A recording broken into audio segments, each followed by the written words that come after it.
tayong may parking. Alam mo yung DIY dyan sa sir, ganito ha. Dapat alam mo yan. Alam ko sir, alam ko. Law abiding citizen tayo po. Nasa agila po tayo. Meron po tayong sinusunod dyan na habang may mga position mo kami dyan, lalo kaming bumaba. Kaya alam mo natin ang yan. Ang tinatanong ko lang po, doon mo kasi nga po sa pupuntahan nila. Kala ko alam ninyo. Alin po? Sabi mo alam mo ka kanina. Alin po? Ano ba yung tinatanong mo sa akin? Kanina magsasalita ako, sabi mo alam mo. Ngayon ano ba yung tinatanong mo sa akin? Ang tinatanong ko po, doon kasi sa pagbababa nila. Kala ko alam mo. Alam ko nga po. Okay na, okay na. Ayun.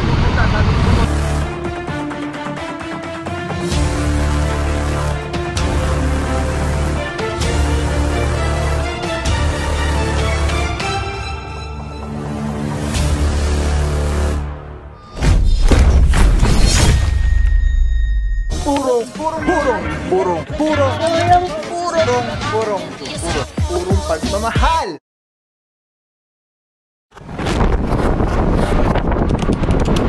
What is up guys, Bao here, purong pagmamahal, purong West Avenue. Alright, tuloy-tuloy pa rin po ang dito, ang construction project ng gobyerno. At ito may mga naabutan tayo dito sedan, SUV, Officer Lumage, Officer Alvario, good morning mga bossing. Ang dami, as always. Officer Rance, kasama natin dyan. Officer Parama, good morning bossing. Ay mga puro, dito may naabutan tayo isang Corolla na puti sedan. Tapos sigan pa natin dito sa bandang harapan, nahila na po itong silver na Vios. Dito yung last time may nahila tayo dito pick up. Titikita na lang po yung mga may driver. And dito kasama natin ang OIC for today, Officer Francisco. And dito naman Officer Arugay. Okay mga puro, sa kabilang doon sina Officer Giliomas, Ementera, Kalebag, naninikit po ng mga naabutan natin. Officer Arugay, good morning bossing. Eh mga puro, may driver man, titikita na lang. Isang SUV, tas mga motorsiklo. Basta na yan? Vlog po, vlog. Vlog. Pwede naman siguro sabihin, tanggalin lang muna. Hindi yung banat agad. Di ba? Dapat ka 5 minutes para siguro. Sakyan eh. Ikaw mo boss, nagdadrive ka rin? May lisensya ka? Meron po. Ito pa kaya truck? Kaya po dapat alam na kung saan yung parkingan na pwede sa hindi. Kasi nga, ito naman namin, company namin to. Yung truck ko dyan lang sa DIY dito. Sabi ko, para hindi ka mahirapan, dito ko na lang muna pansamantala. Kasi mamaya alis na rin naman, pupunta na rin sa wala naman yan eh. Pag alis ng mga yan, babalik na naman yung mga jeep dito. Sigurado yan. I-surveillance ko rito, paano ang rito. Kaya yun nga po. Totoo po yun, totoo. Mamaya, puno to ng jeep kami eh. Hindi naman makakano rito. Pero nagtataka lang ako, bakit ang mga jeep parang napapansin na alam lang. Totoo po yan boss, kaya po na araw-araw din eh. Na-exempt. Pero nagka-vlog boss? Ano ba yan? May lagay pa yan dyan? Saan kaya na-exempt? Tikita naman po yan, pati sa kabila po, titikitan po. Sana sa sunod. Maaga tayo. Opo. Nag-vlog mo na. Opo. Sa sunod, punta kayo sa Makati. Doon ka magpapangata. Team po natin, Quezon City eh. Makati. Quezon City po yan, hanggang loob lang po ng Quezon City. Sa akin lang sana boss. Sana yung nagsabi man lang na yan namin kay 5 minutes, alisin yung mga dyan. May signage po kasi boss eh. May signage po kasi. Sir, makikisuyo lang po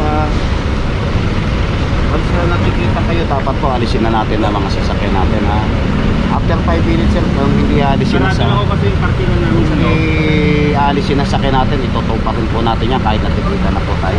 Nag-start po yan kung anong oras po tayo natikita na. Pakisuyo na lang po yung mga sasakyan.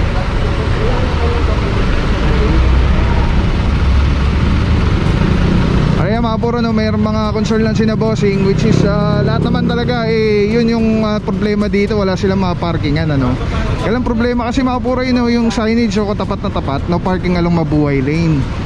At I think hindi na po yun nagkulang bilang warning yung mga signages. Meron tayong may parking alam mo tayo. alam mo yung DIY dyan sa Sir, ganito dapat alam mo yan. Alam ko sir, alam ko. Law abiding citizen tayo po. Nasa agila po tayo. Meron po tayong sinusunod dyan na habang may mga position mo kami dyan, lalo kami bumaba. Kaya alam mo namin ang bayan. Ang tinatanong ko lang po, doon mo kasi nga ako sa pupuntahan nila. Kala ko alam ninyo. Alin po? Sabi mo alam mo ka kanina. Alin po? Ano ba yung tinatanong mo sa akin? Kanina magsasalita ako, sabi mo alam mo. Ngayon, ano ba yung tinatanong mo sa akin? Oo, ang tinatanong ko po, doon mo kasi sa pagbababa nila. Kala ko alam mo. Alam ko nga po. Okay na, okay na. Oh, ayun, sasabi ko po.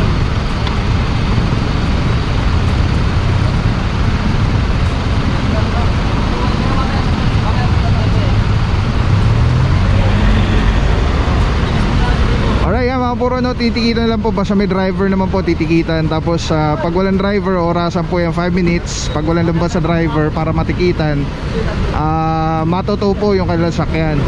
So yung mga puro pati dun sa may banda dun, sa may nadaanan natin, nagkakahilahan na po dun. May nakita na rin tayo na hila dun na silver. Tapos dito yung last time may mga nakapark din dito. Yan, tinitikitan na lang po lahat ng may mga driver naman. Same time dito naman, kina bossing, ayan, medyo marami-rami rin po na nakapark dito sa area. Titikita na lang din po ito dahil may mga driver naman po sila. Ayan, sama natin ako sa Francisco. Good morning, bossing. Okay, see for the day. Boss, kamusta ang dito? Sitwasyon na dito sa West Avenue, boss? Makikita mo parang last week lang galing tayo dito eh. Sa likod ko, nakakapag-complain naman sila. Tanging ito lang area na to, mga business establishment na to na habitual na silang obstruction dito. Nangyayari parang susubukan nila ata yung kakayanan natin na magpatupad dito sa local government. So ngayon, inabutan mo, dami pa rin naka-obstruct, tinikita natin. Pag hindi nila inalis ito, after 5 minutes, ito ko pa rin. Alright. Thank you so much, Officer Francisco. Yung mga puro klarong-klaro, no? Dito pala, ayan, may natuto na dito. So wala tayong naabutan dito ng mga 4 wheels. Usually mga motor-motor rin nakikita natin na na tinitikitan. Tapos dito naman sa kabila, ito nga yung sinasabi ni Officer Francisco na medyo paulit-ulit na meron tayo naaabutan. Gawa ng baka, di natin alam, baka wala silang parking yung kanilang establishment. So yun yung kailangan nilang pagtuunan ng pansin na kung kailangan talaga nila ng parking space, kailangan, I think, maghanap sila ng pay parking na area na pwede para sa mga empleyado nila. Dahil dito nga po sa West Avenue, ay makita nyo yung mga buhangin ginagawa po yung yung kalsada dito, especially yung mga sidewalk.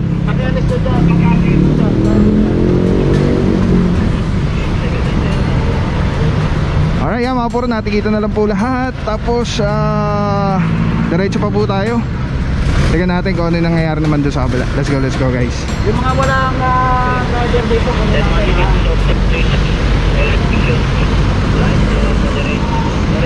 ito na sila, finish na binibigay natin para alisin ito at alright, mga puro, mayroong mga natikita na dito sina bossing. Tapos binibigyan lang po sila ng 5 minutes para tanggalin na yung kanilang mga sasakyan, or else subject po rin, pound pa rin po pag hindi natanggal. Dahil ang ginagawa po natin trabaho is against obstruction. So meaning, Officer Santa Cruz, good morning. Meaning pag di natanggal yung obstruction, naka-obstruct pa rin siya. So kailangan ito po yung dapat ito. Sana walang lana dito.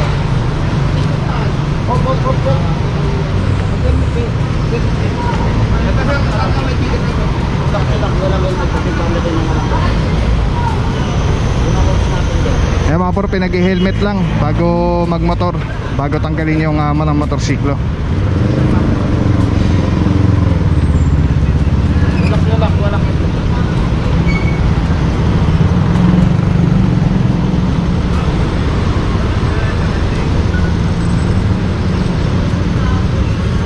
Electric vehicle. Dito First Standard Finance Corporation, sa kabila DECC Electric Vehicle.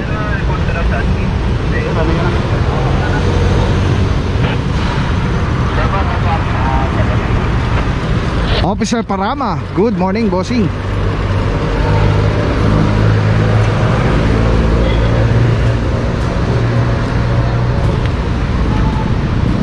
mga puro, no, tulad ng sabi ni Officer Francisco, ilang araw pa lang ang nakalipas, galing tayo dito. Actually, medyo ito, dumadami na ang ano dito, ang complaint. Katulad ng complaint ng mga nahuli ngayon na pagkalis pa lang, babalikan pa lang. Yun nga po yung problema, kaya nga inaaraw-araw ngayon ito dahil talaga nagiging habitual yung ano, yung pag-aano nila dito, pagpapark sa bawal.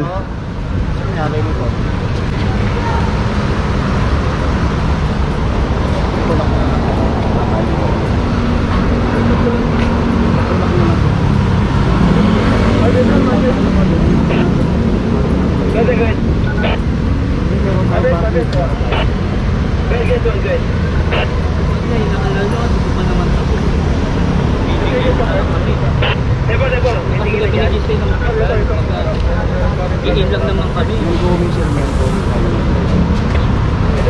Pagdiling lang namin, napakarami yun. Hindi nyo naman sinusulit eh. Baga may pinipili lang kayong lugar eh.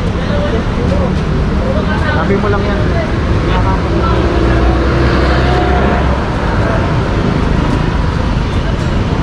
Alright mga puro, clear na yung area dito. Let's go guys. Alright mga puro, so ayan ano, dito nakasampa na yung Mirage pala to, hindi pala Vios, Mitsubishi Mirage. And then dito naman, ito mga natikita na lang, ito yung may mga driver, Mitsubishi, ano ba yan, Pajero. Tapos another SUV po dun sa kabila.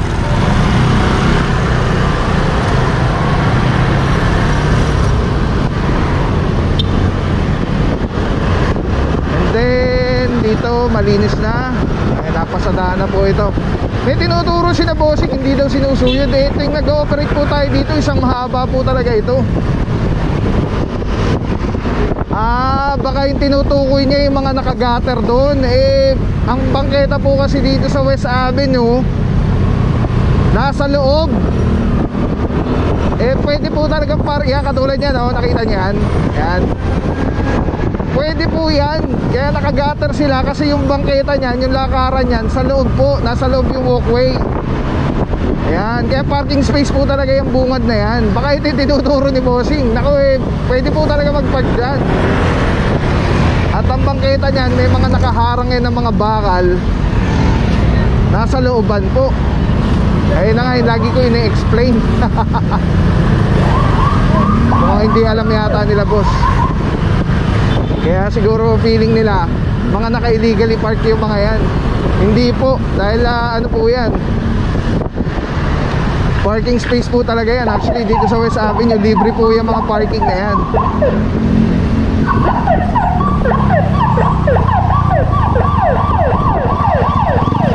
Ito mga por, may napunta tayo dito. Bukod tangi, iisa. Isang pick up, nakaganda-ganda.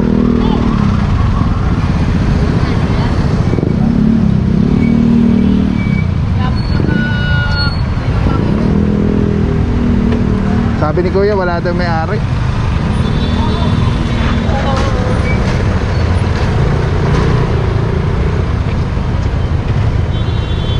Papakita ko lang po ano.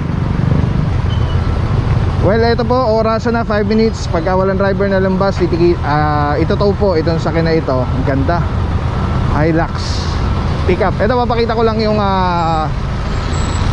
kung ano bang sistema dito sa West Avenue, para lang alam din po ng mga ano, ng mga possible na makapanood nito. Tawid muna tayo.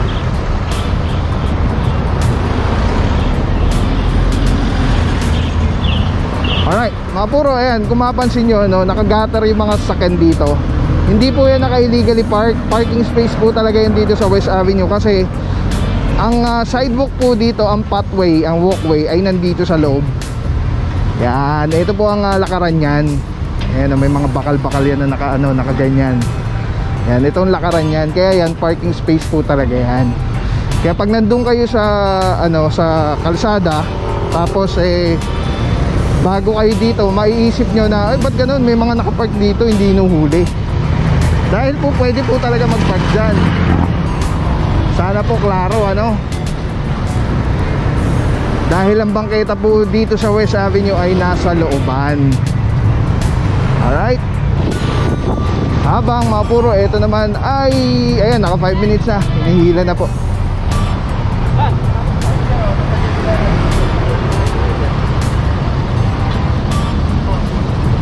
Kapi-kapi ako na lang, iwan dito ako na lang. Well, kita. Alright, yeah mga puro, diretso tayo doon. Maiwan na lang dito sa Arugay. At ito tow na po itong orange sa pickup.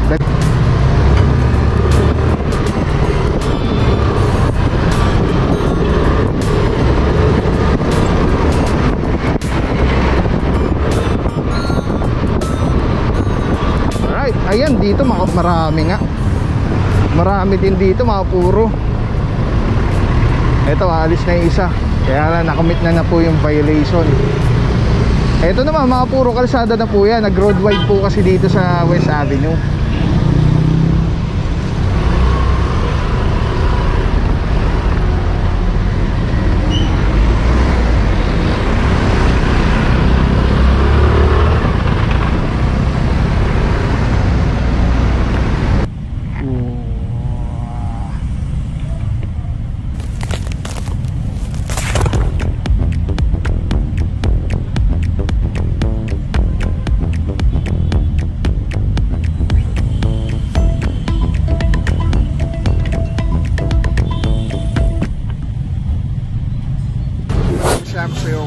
Walang papapaw. So thank you so much sa wala sa akong support, tiwala. Wala akong masabi kundi thank you so much. Thank you sa Panginoon at ingat kayo palagi. Again, kung wala akong papapaw, so thank you so much. God bless you. Purong pagmamahal. Thank you so much. God bless.